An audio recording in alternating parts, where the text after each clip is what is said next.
Hi, good morning. Welcome you all. Wishing you a very happy new year. Okay, so let's invite and start this new year with a lot of celebrations. I know that you all have enjoyed your Christmas vacations well, and soon you will be getting your marks of the second terminal exams. Okay, fine. So with all these things, let's start our today's class. Past is past and the future belongs to those who work hard in the present. With this small quote, let us begin today's class. So if you work hard now, then only you will be able to achieve your success. Okay. So let's start a new poem, that's Tamarind, on page number 109. Let's see what's the poem all about. Nobody knows where my tamarind stood, just by a winding lane. Each year it gave me fruit and shade, and drew me to my home again. I loved to sit beneath her shady boughs, and rest up for a while to gaze out upon the distant blue hills with laughter and smile. And now that I'm back, I'm eager to find my tamarind again. I hasten down to that favorite spot. I search, but search in vain. Then I stop and I stare. I stand quite still.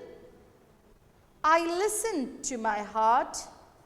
That magnificent tree that was my life has just been ripped apart. I turn to the hills, my eyes filled with tears. For sure, I've lost my soul.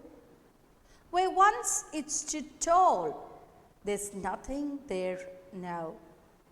Merely an empty hole. Okay, so here the poet is talking about a tree. Now, all of us have some kind of favorite trees. Yes, some of us like mangoes. I hope that all of you have eaten mangoes, right? And all of you like maybe in your mama's place, where you're going to your granny's house, grandmother's house, you have a mango tree, which is your favorite, okay? And you really like to enjoy when you are sitting beneath that tree. You like to pluck mangoes, you like to savor the taste, you feel fresh, yes? When we are with nature, nature also enjoys with us. Yes, we feel fresh. Okay, just imagine that you're totally desperate. You are too much tensed. Maybe it's because of your exams as students. That's your tension. And later, once when when nature is all set, you're going into a green paddy field, and you have besides a mango tree. And you feel, those delicious ripe mangoes you're eating, which is very sweet. You feel refreshed, right? You feel refreshed in the serenity of nature. Similarly, here the poetess feels refreshed once where her tamarind tree was there. She feels blessed, she feels wonderful for having a tamarind tree. Okay, so here the poet tells that nobody knows where my tamarind stood. Now the first 8 lines, that's the first page, 109, you have to by heart. Nobody knows where my tamarind stood. So now, after a long gap, when the poet is coming back, when this boy is coming back, you can see a boy who's sitting there. Okay.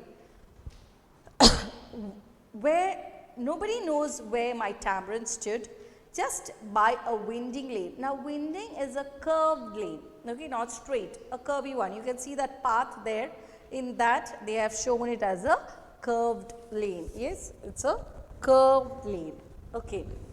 Just by a winding lane, each year it gave me fruit and shade and drew me to my home again. Each year, every year, you know, this is a season of tamarinds, right? And each year it gave the fruit. Which fruit? Tamarind. Okay, and shade and drew me to my home again. So it did not only give fruits to the poet, but also it had given what? It had given a shade. Okay, so the poet was very happy, very sober. He felt relaxed when he came and sat under that tree. Okay. I loved to sit beneath her shady boughs. Boughs means branches. Okay, boughs means branches. So besides that shady boughs, when he used to sit down, he really liked it, he loved it, he enjoyed it. And rest up for a while to gaze out upon the distant blue hills with laughter and smile. So you can see that at distance, you can see that in that picture, there are at a distance, at a long way, not very near to the poet, but at a long distance to the poet, that there is a, what is there? There are some blue hills which are there. What the poet is telling here, he used to like, in the second stanza he is telling that he used to like to sit below the tamarind tree, enjoy its shade, enjoy its fruits, and then watch and gaze in the distant blue hills. And now that I am back, I am eager. Eager means he is desperate. Okay, he is desperate. He wants it to know where is it. Okay, and now that I am back, I am eager to find. He wants to know where that tamarind is. My tamarind again. So he wants to know where that tamarind again. Now see, in that second page you can see just a hole there. There is no tree but just a hole in the ground. I hasten down. I hasten means I move fast, to go fast. That's the meaning of hasten. I hasten down to that favorite spot in search, but search in vain. See, in vain there means it was not of any use, it was of not any success. He was not able to find it. I search, but search in vain means he was not able to find. Then I stop and I stare. I stand quite still. I listen to my heart. That magnificent tree that was my life has just been ripped apart. Ripped means cut down completely. Okay, it has been cut down completely. Then I stop. The poet stops and stares. Stare means to look carefully. Stare means to look carefully. I stop, I stare, I stand quite still. Still means he was so frightened, or he was so lost altogether when he's understood that, oh my God, there's nobody. Now the same situation, if I have to explain, children, we all have pets at home, okay, or maybe we have some gardening in our houses, okay. And your mother, maybe you are not interested, but your mother is interested in gardening and she is growing a beautiful flower plant. Okay, a plant, maybe a rose plant. Let's take an example of a rose plant. And what happened is, you and your little brother or your little sister, whoever, you all both were playing with each other, and then you all became naughty and you all started plucking its leaves and you started plucking its the flowers on it. Okay, so when your mama comes and sees the scene, do you think she'll feel very happy? Oh, my children have destroyed my plant. Or do you think she'll be very angry? Yes, she'll start shouting at you, she'll start yelling at you. She will tell, oh my God, what have you done to my plant? I brought it up in such a way with such a lot of care, and then why did you do this?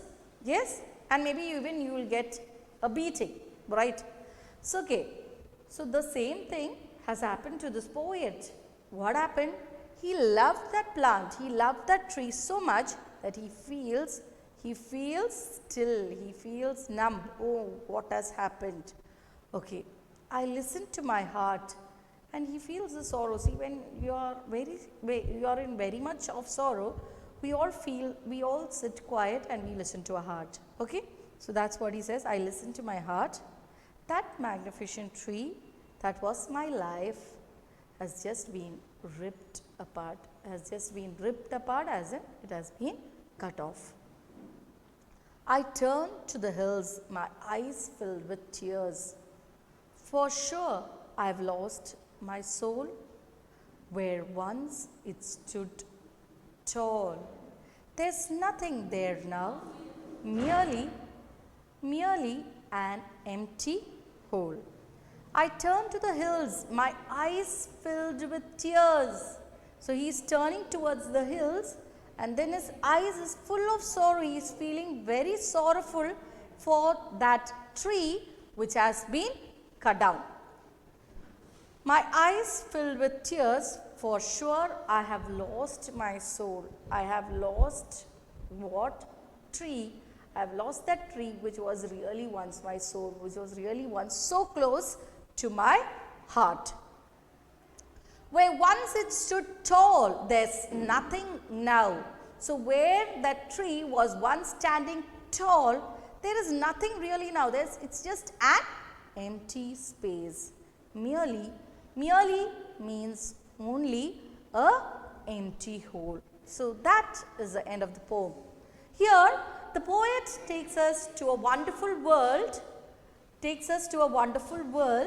wherein we are lost so much in the beauty of nature, and later we come to the realization that if